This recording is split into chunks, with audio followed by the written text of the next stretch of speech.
Welcome to the AI Lyceum, where we explore ideas, people, and technologies shaping the future of intelligence. I'm Samraj Matharu, certified AI ethicist from Oxethica, based on a course from Oxford University.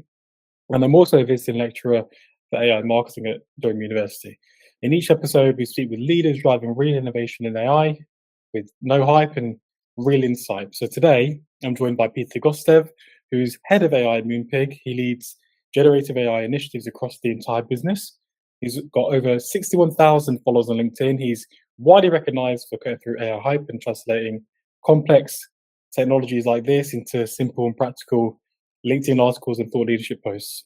So before Moonpig, he helped to define the AI strategy in NatWest Group, which is a bank, to build scalable solutions and empower us, or his teams, should I say, to use AI confidently. So I'll pass over to Peter to introduce himself in further detail.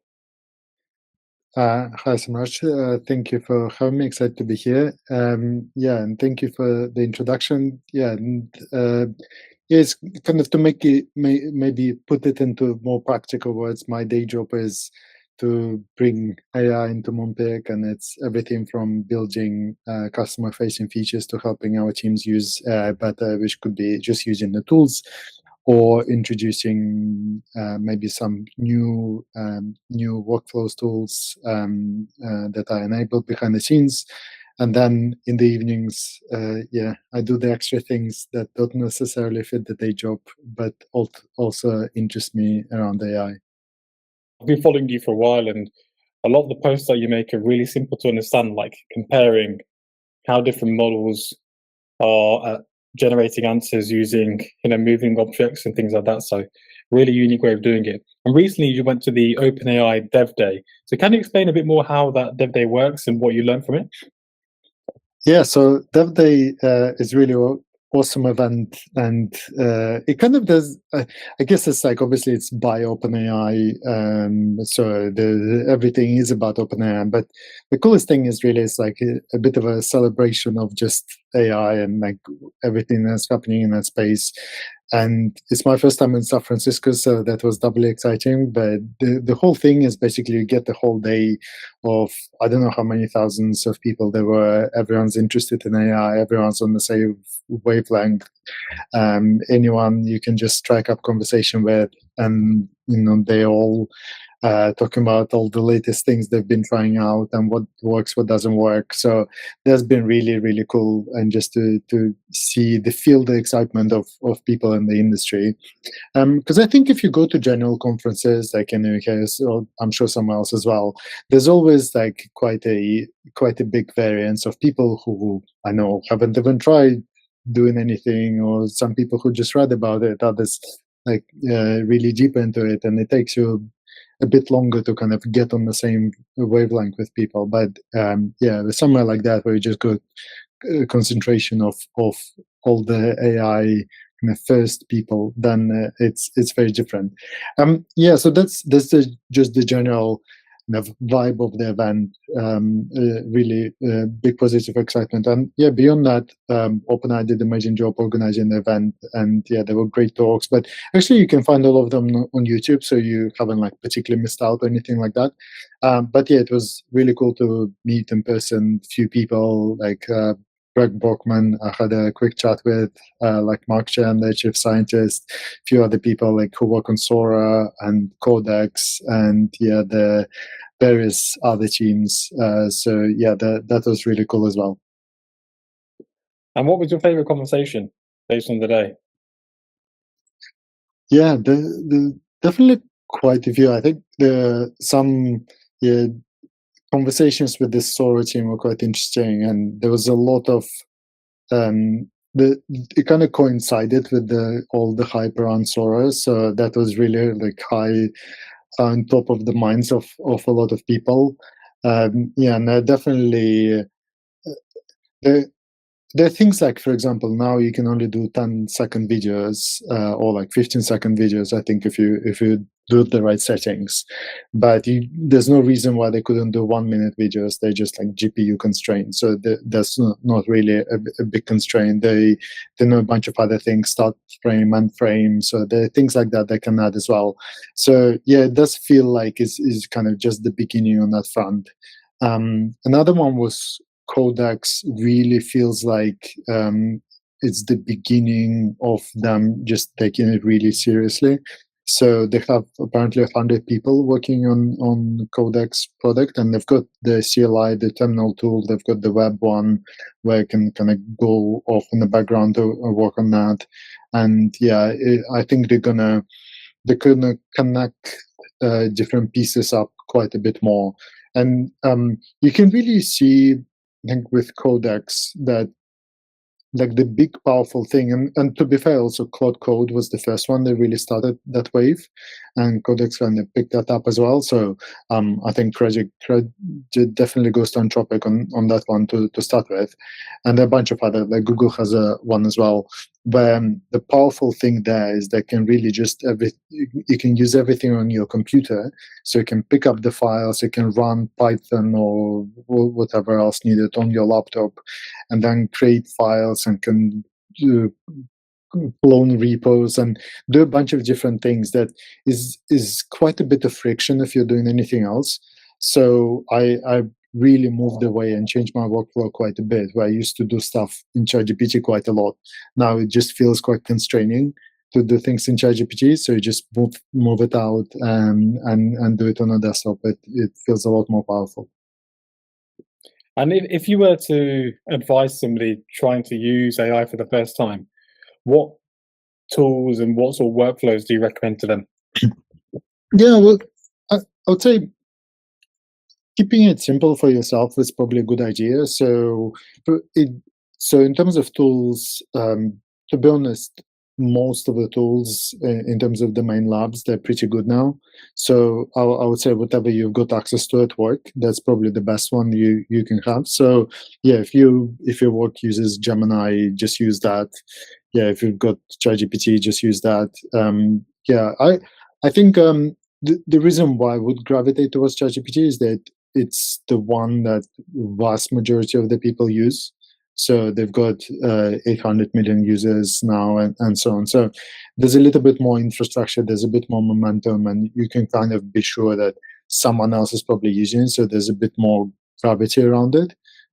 So that probably makes sense. But equally, if, I don't know, your people around you use Claude, just use Claude, that's fine as well. So yeah, and the most important thing I would say is just worth really trying and using it, because when listening to our conversation is good, but it's not a substitute for trying things out. You can't read about this really. It's a kind of thing that no one has the intuition for. There's no way you can have an intuition for speaking to some alien brain and what works, what doesn't work. So it's really worth just putting some time in, and there's no way around that. Yeah, I certainly agree. I've been using a lot of these tools for a while, and Nano Banana is one that I like. I want to use Sora, but I don't use a VPN, so I need to wait for it.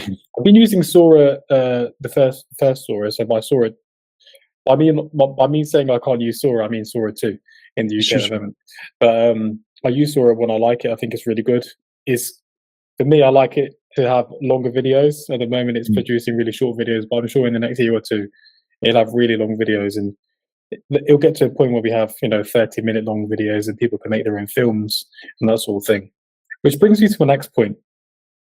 AI is becoming agentic, and a lot of people, including myself, struggle to understand the difference between an agent and agentic. Would you be able to define the difference between those two for me, please? Yeah, sure. And look, I think whatever I'm going to say is not definitive, and it does vary depending on who you're speaking to. I would say from my perspective, there is a meaningful difference in one way. So a lot of the time when you hear the word agent, what we really are saying is that there are different LLM steps, and some maybe not LLM steps, but different steps which are kind of stitched together. So it's much more of a workflow. And to be honest, for example, OpenAI have launched like a agent builder. It's not really an agent. It is kind of a workflow that you can say, and just to make it really clear, what I mean by workflow, and in this case, many people call it agent, is you can take one step that, I don't know, interprets the text. Maybe the next step is you hand it off to another step, which, I don't know, analyzes it, triages it, and puts it into another queue, and so on. This is the kind of thing that most people have been building, and they quite often call it agent just because it sounds better, but in practice, it's a workflow. And when it comes to agents kind of being more agentic and being more, for me, agent is the kind of synonymous with proactivity and making more autonomous decisions. Then we are kind of going away from that one workflow where you always do it in a certain way. So one example, which is a really good one, are agents such as like deep research that was from OpenAI, or they've also have like an agent mode that I don't think too many people have tried. And the reason why these are really much more of an agent than a workflow is that it's not predetermined which path is going to go down. So, for example, especially if you try agent mode, which is literally like it opens up websites, it clicks around and so on. It's not predetermined that, oh, it should use Wikipedia first and then go on this link and do this. It can do a search first and can pull up some websites. It then reacts to what's on the page and then can run some Python script or can download things and run things in the terminal and so on. So it's much more trying to reach a goal. I think it uses a range of different tools to reach that goal. And this is much more rare. There are really very few actual agents that can have a suite of tools that it can interchangeably use. And the reason for this is that it's really quite tricky, to find use cases where it's genuinely better than building a workflow. And second is it's quite expensive and also not very reliable. So, and if you look at what OpenAI have been doing, which I think is a pretty telling example, is whenever they had true agents, they have also always fine-tuned the model to be like particularly good at that task. Now, I'm not saying it will be the case forever, but for example, for the agent mode in ChatGPT, that's a fine-tuned model of, I think, O3, maybe, not sure if they've upgraded it or not, the GPT-5, but that was the original model that they used, so they had to fine-tune it. So it's much more complicated or much less reliable for you and me to go to the agent mode to be like, oh, yes, let's build an agent and it can do all of these things. Chances are it probably couldn't. So I will kind of split it in two. So one is workflows where you have defined specific steps and your AI system kind of goes from one step to the next. Or you have an agent which can go any different ways depending on kind of how it's progressing with the task, and then it can switch between different tools to achieve that task. Now, the second one is the probably the one that people kind of imply, but they actually in practice probably doing the first thing. I feel like there's going to be a lot of walled gardens where people will use just an OpenAI suite or a Google suite, and a lot less cross-platform integration, because I've seen in OpenAI now they have the ability to access all my documents in the shared drive. Google's done the same with Google Docs, etc. So I see them being walled gardens. And in terms of agentic AI, what do you see is what's the biggest wow factor actually generally in AI that you've seen? What made you take a pause and say, this is amazing? Yeah, I feel like that sort of moment happens like every few weeks or months, depending on your level of enthusiasm. But yeah, just like going over the last few months, going backwards, like Sora was definitely a big moment where it was genuinely quite unexpected. I would say my take on it, that the big difference with Sora versus any other models, like even VO3. So VO3 kind of core quality is not much worse than Sora, like it's pretty equivalent, and the sound is good and so on. But with VO3, if you give it a general kind of prompt, like make a funny clip with this character, it's just probably gonna come up with some nonsense. It's not really that interesting. But with Sora, they really craft these really tight clips that are actually fun to share, and they're actually quite funny. So they clearly tune the system to produce these videos in such a way. So I kind of called it as a more of a narrative model. So it's really combining those few things to really make it a compelling end product. So that was surprising, because you kind of think about what's surprising quite often is when you discover new dimensions that people going down. Because before it was like, oh, can the model do the gymnastics? So that everyone was pushing down that direction. And then models kind of solve that and be like, oh, okay, I guess we kind of pretty much solved that. That's good enough.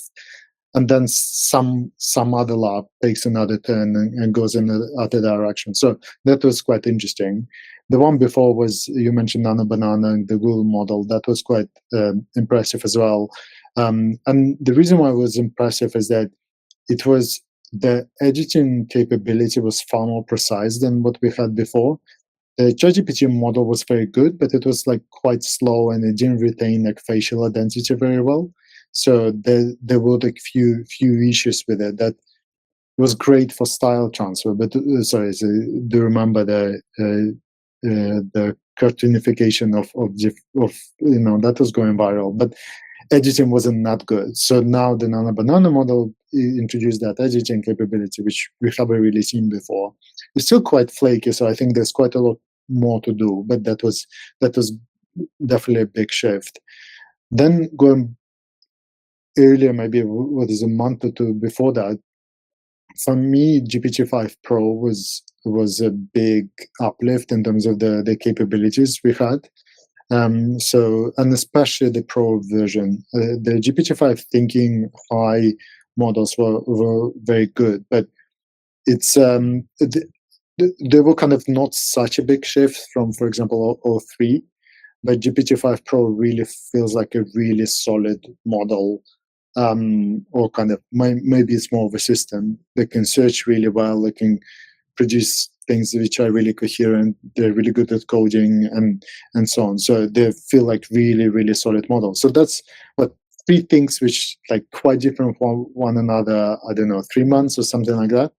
And you can keep going backwards in terms of what are more impressive things. And kind of in between that, I should say Codex, and before that was Claude Code, where it really shifted the way these models, you can consume these models that feel really different and kind of show the direction where it can go. So I would say what's really underappreciated, I think, although people kind of do see that there's a big rate of change, but what I think is underappreciated is the kind of the dimensionality of the changes. It's not just like, oh, the model is a bit bigger and is a bit better and kind of what else is new, and you kind of get bored of that.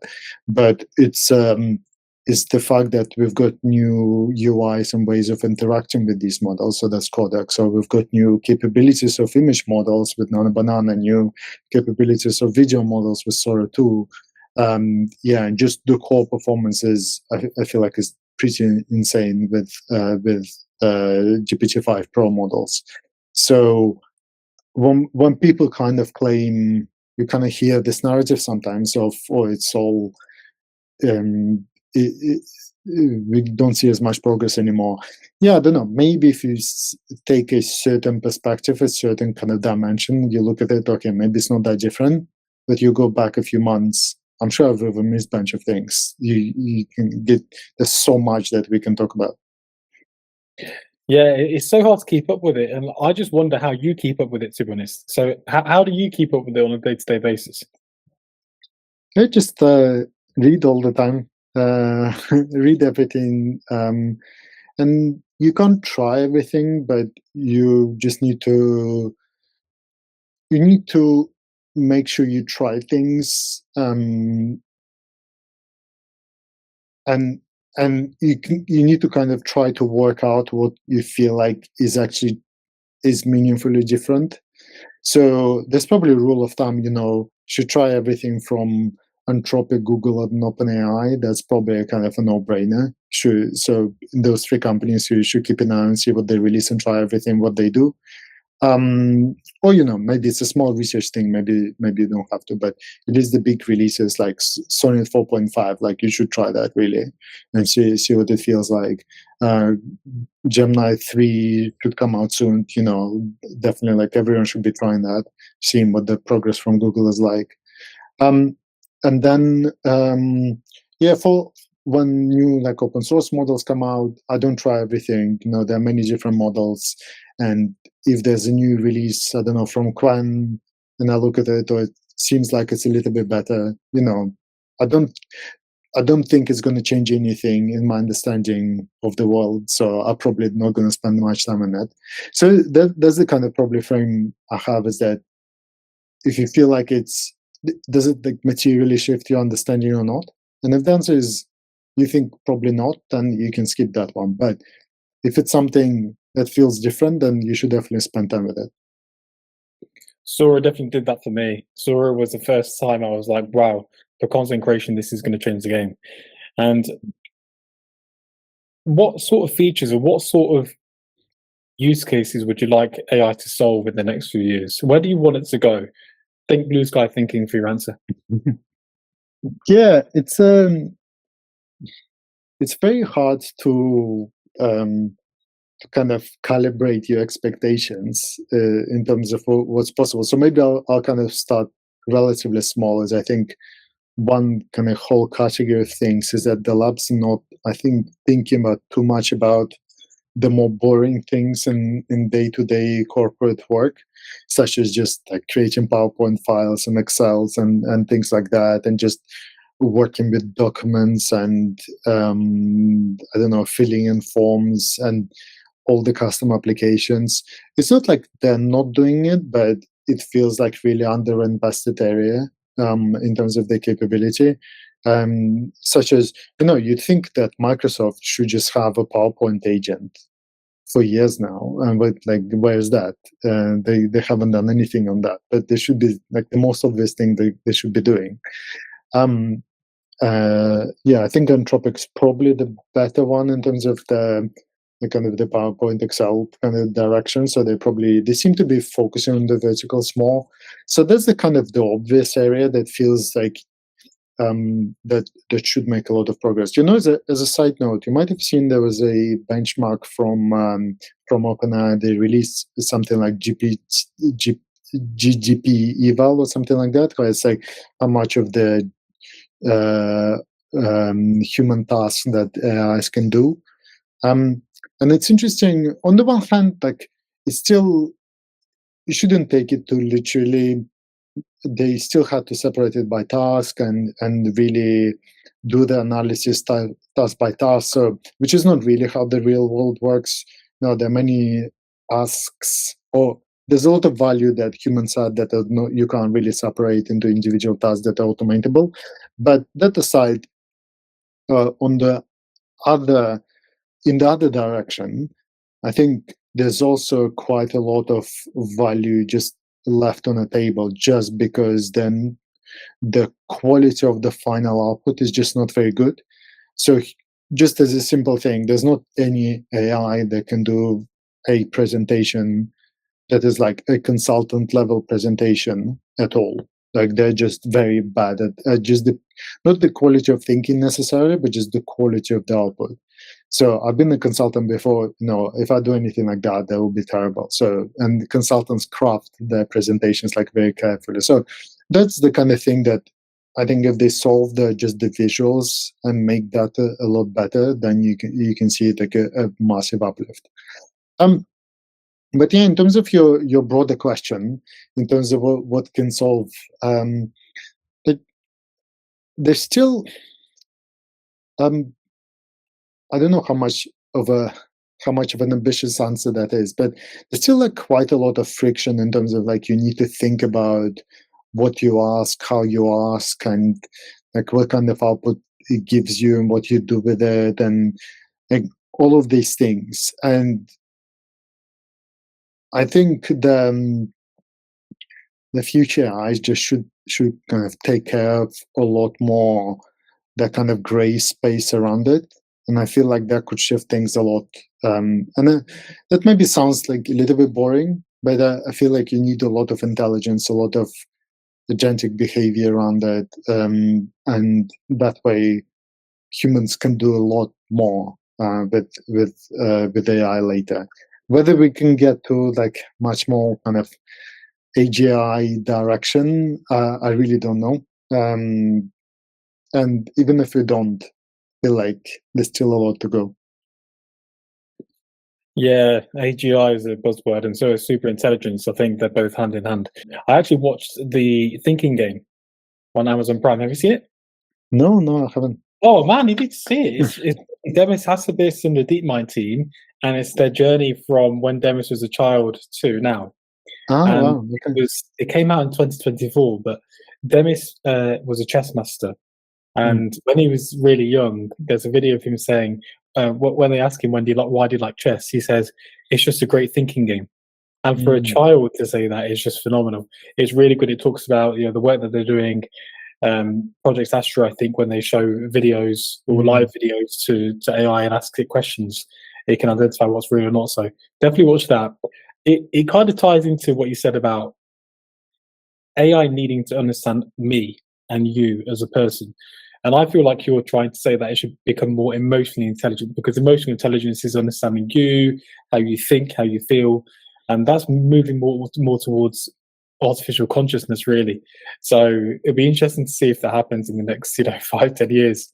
And I don't think anybody knows where we're heading in terms of what's the guaranteed outcome, but everyone's trying fast to just improve things as fast as possible, right? So if you could pick one use case that you would like to solve if you were working full time on these AI tools in your lifetime, what would it be? Yeah, this is, you see, like I feel like I don't let myself like get too carried away, because like I don't know, if you kind of feel like, oh, in my lifetime, like how far can it go? Yeah, that yeah, there's this the kind of direction, and it depends on how far we can go. Is that up the kind of capability ladder. So there is the basic version of what I do already, something like ask GPT-5 of like, oh, about some question or like a experiment I want to run or app I want to build, and just like get it to build something out, and then I go away and kind of maybe work with this. And you can push down that direction a lot more, such as, yeah, can it like go and like build an app, deploy it, test it. Even that is like actually quite far away. So there's still like quite a lot of friction around doing that. And then you can imagine it going further and kind of, I don't know, building it up, launching it, and running it, and getting user feedback, and all of the things like that. And that feels like, again, two orders of magnitude of like complexity beyond that, and being autonomous. So what I feel like the dimension that is the most exciting to me, and I'm agnostic how far we're gonna get there. I think whatever we get is exciting, is just the ability for you to implement some kind of fleeting ideas that you have. I think that's really opening up the capabilities quite a bit. And I'll give you some examples, like even now, right? I was thinking, oh, maybe that could be an interesting experiment to run with, like to test language models on like that dimension. And for me to do something like that normally without any kind of AI help, I would probably have to spend like a couple of weeks just trying to think about the experiment setup, with like how do I write code for this, how do I collect the data, like doing all of that. But I literally, when I was walking my dog, I just like recorded my thought and just sent it to GPT-5 Pro. Then when I came back, I had the whole outline ready and gave it to Codex and just like coded it up, and it's ready to go for me to run it and like process the data and so on, kind of all of that one go. And the substitute there is not like, I think that's the interesting dimension as well, about like human labor, right? that wouldn't have added any kind of employment, right? There's no way I'm hiring someone to do something like that. That's more kind of a fleeting thought and experiment. But it gives me so much more capability to do something like that, that it really adds something that just wouldn't have existed otherwise. And I think that's if you kind of pull at that thread, then this is the dimension that's quite exciting, is that, yeah, like how far can you push it? Could have run the whole experiment for me, come back to me with results, propose new experiments, maybe just gone off and done even more experiments that maybe I hadn't thought of, like pulled it together, I don't know, went and published it. I don't know what else is like meaningful and useful. But yeah, it feels like we're like people now who are quite proactive can probably do something like that. But for a lot of people, it's like a little bit too difficult just now. Yeah, I'll be honest, I've not used Codex too much because one, I find it a little bit intimidating having to set my GitHub repo, etc. And I need a bit more time to figure it out. It's not as plug and play as, let's say, ChatGPT and Sora, right? You have to think about what you're doing. So I need to sit down properly for 5 to 10 hours and go through it. Well, I'll give you one way to start, which is much easier than that, where you don't really need a GitHub repo or anything like that. So the only thing is like a little bit annoying is that you need to basically download it or like install it in a terminal, and you just go to Codex, or I mean, Claude Code is the same. It's not really any different.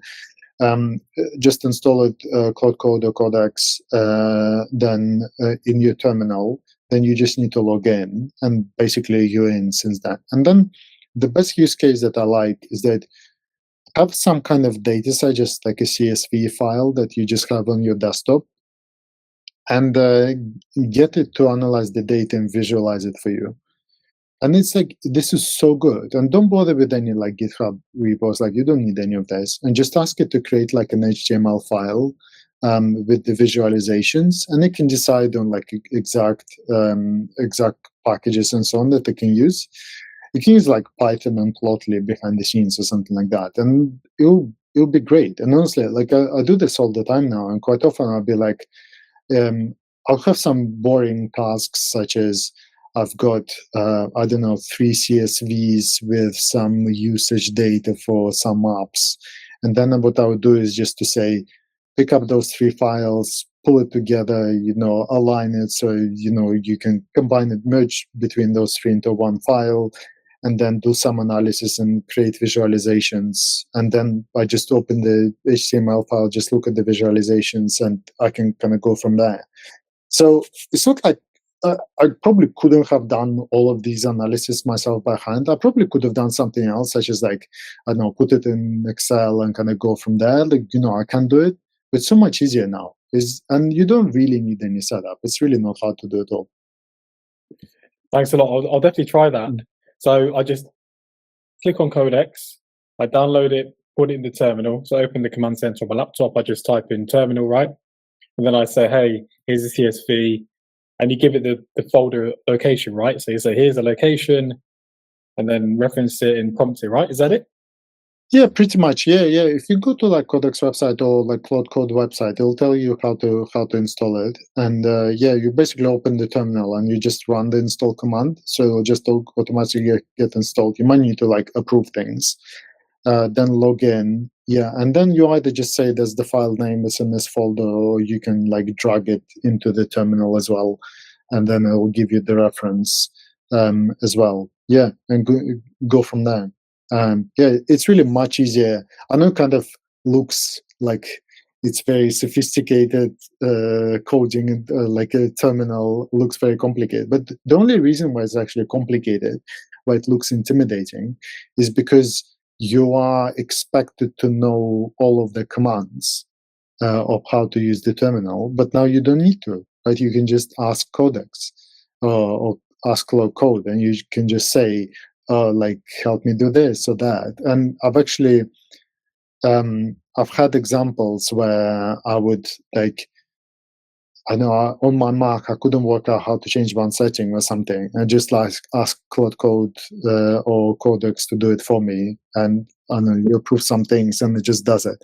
But that's how very technical, knowledgeable people do it themselves, right? They would know all the commands, but now you don't need to. So, and beyond that, it's not really technical. It's just basically like you can just type things in. You can just talk to it. Wow. So I could effectively say to Codex to run my computer, right? I can say for all of the emails that come in, reply saying, "Hi, I'm Peter. I'll come back in an hour." Is that how it works? With something like emails, you might need to connect further. So you probably need that maybe gets a little bit trickier, such as like you might need to get an MCP server connected to your email account, and you need to authorize. But anything kind of on your desktop. So, like for example, that's probably the easiest one. If you've got things in your like folders, then you can manage that. That's the easiest. Beyond that, if you want to go further and kind of connect to different applications, like a little bit trickier, but also like pretty doable as well. That's amazing. I'm definitely going to try that as soon as possible. Then I'll hit you up on LinkedIn and let you know what I've done.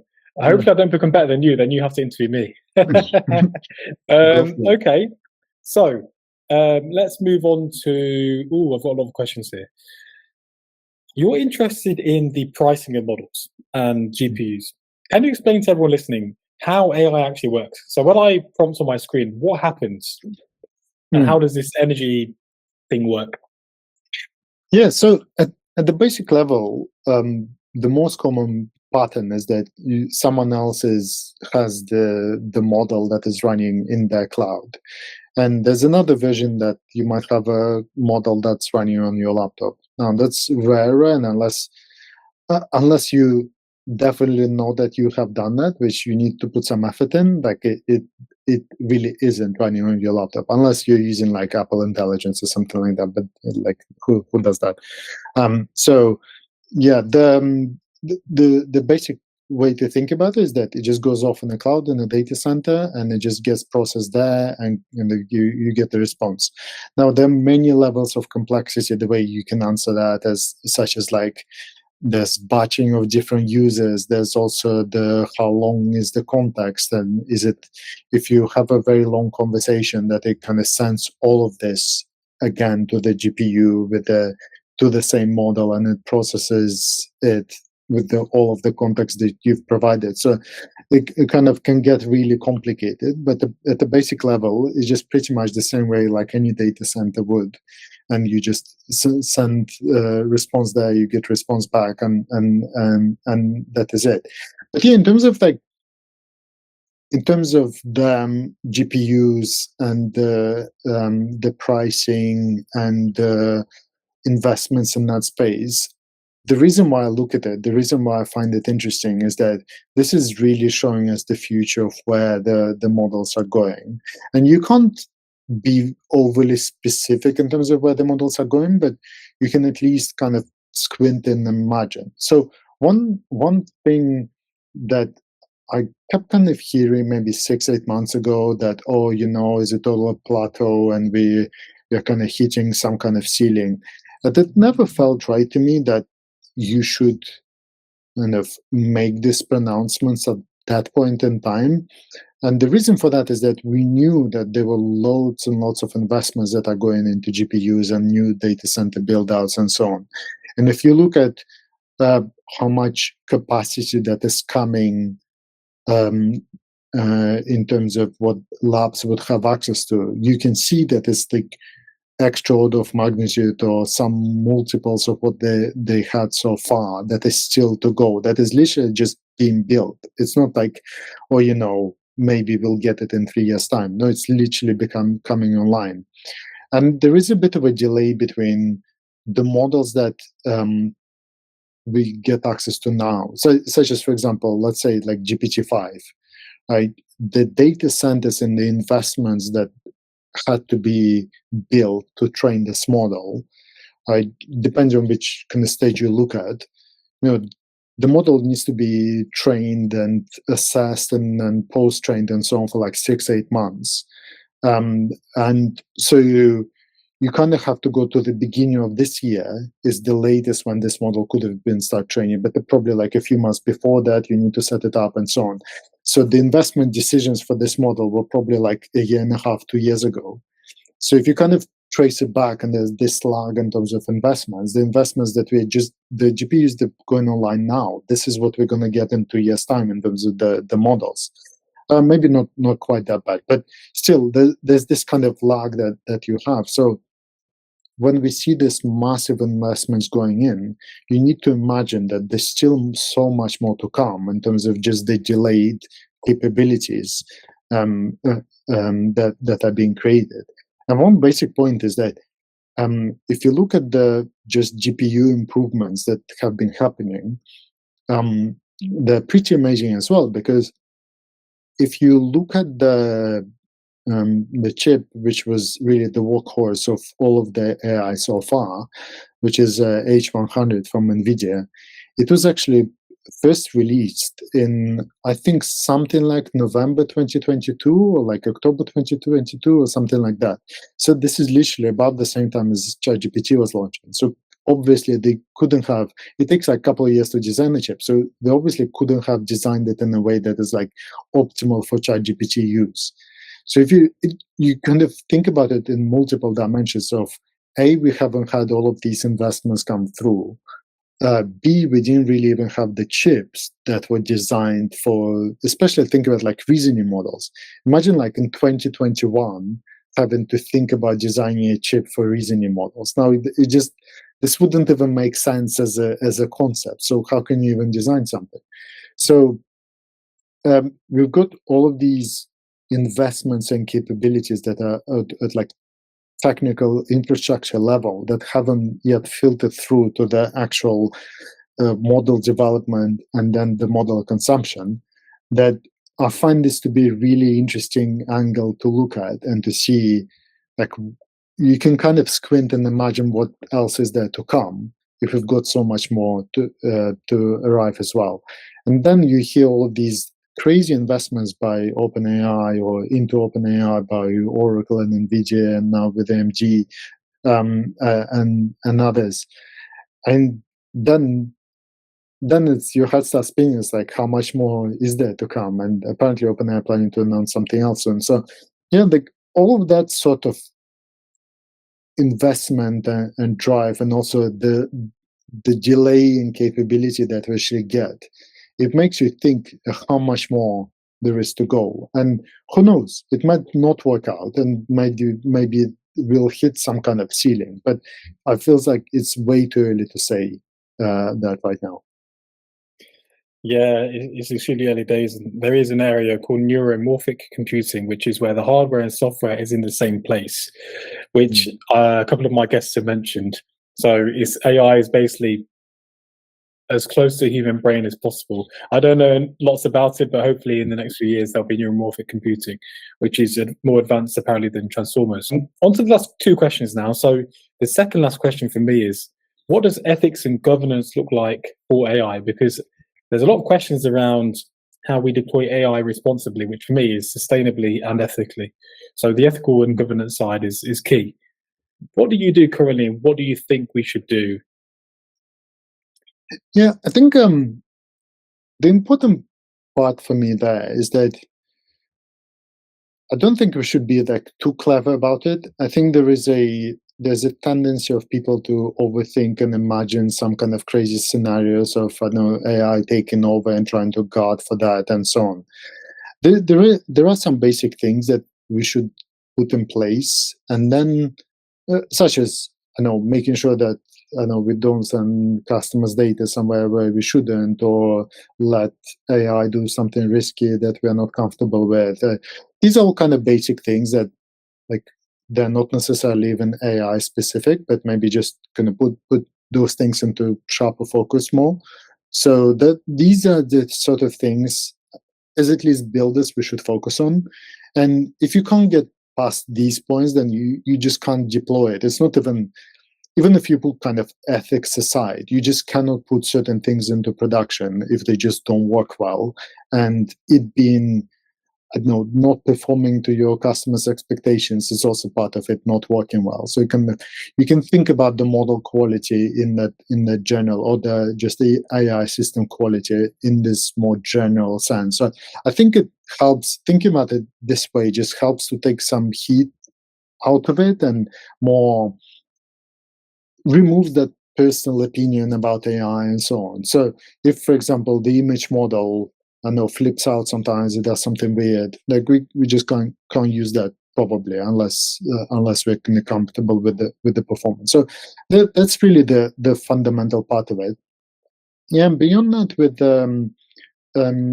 with labs and that developments, I think that is a lot trickier because they obviously deal with ever accelerating capability. You also never quite know whether we've been looking at the models in the right way. And actually, what always kind of I have at the back of my mind is that could you just like prompt the model in like completely different way and actually just it behaves completely differently.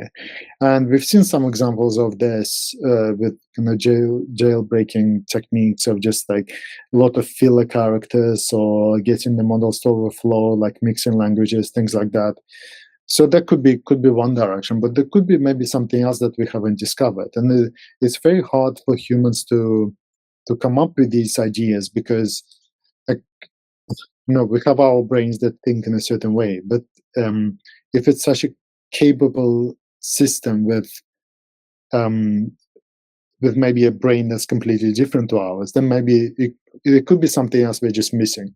So that is a little bit worrying, but I like the approach that labs are taking right now. It's good to release things quickly so we can see what they are like, and so far so good. Like I think a lot of the worries haven't really materialized.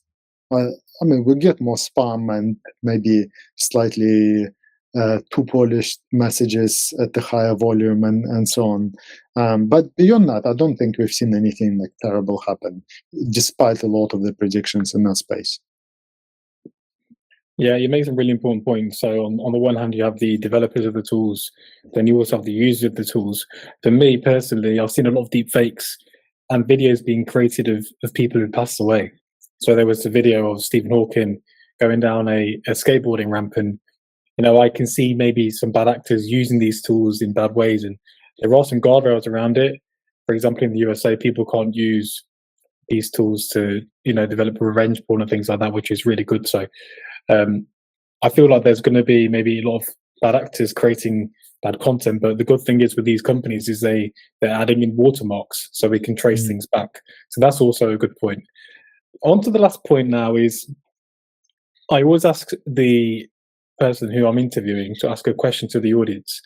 So it can obviously be about anything that you're interested in with AI, but it needs to be thought-provoking, really.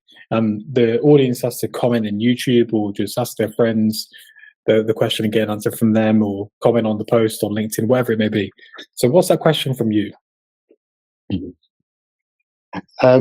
Yeah, I'm always curious how are people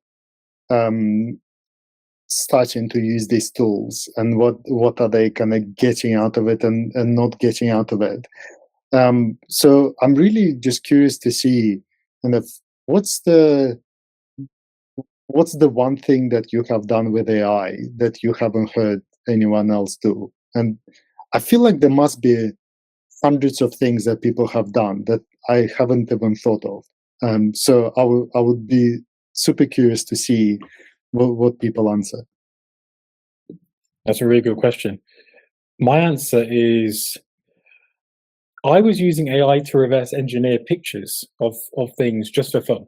So if I put in a picture of my dog, for example, I ask it to describe the prompt I would need to make that picture. And then what I would do is I call it prompt iterations to generate the outcome. So I give it the image back of the image that I gave back from the prompt and say improve the prompt to make it closer to the original image. And then I make this sort of infinite cycle until it gets it as close as possible. I'm sure in Codex you could probably do that, let's say, 1 million times within a few days and get a perfect prompt for the image that you want. Obviously now you have JSON, and back when I did these, I didn't know about the JSON formats that can make the best images, but maybe if I tried it now, it'd be good. So that's my one. So let's hear what everyone has to say in the comments. And if you want to message Peter, I'm sure that you know where to find him on LinkedIn, etc. So Yeah, I just want to say thanks for the conversation. It's been great. It's been nice and free flowing, and I'm looking forward to seeing what you do next in the next 12 months with your career for sure. Yeah, brilliant. Thanks for having me. Really enjoyed our conversation.